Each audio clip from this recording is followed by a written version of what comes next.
పిల్లల్లో ఉండేటువంటి మొండితనాన్ని అవ్వచ్చు, లేదా కొన్ని నెగటివ్ కర్మలని ఇప్పటి నుండే కాస్త తగ్గించుకోవడానికి చేసేటువంటి ప్రయత్నాలలో కూడా అందరికీ ఒకే విధమైనటువంటి ప్రయత్నము అనేది సఫలీకృతం కాదండి.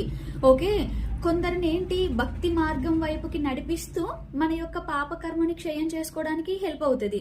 లేదా కొందరిని జ్ఞానం వైపుకి, అంటే ప్రతిదీ నేర్చుకునే దానిలోకి పంపిస్తూ జ్ఞానం అందించడం ద్వారా కూడా కొద్దిగా హెల్ప్ అవుతుంది. మరియు కొందరికి సేవా మార్గాన్ని అలవాటు చేసి వారి యొక్క పాపకర్మని క్షయం చేయడానికి వీలవుతుంది.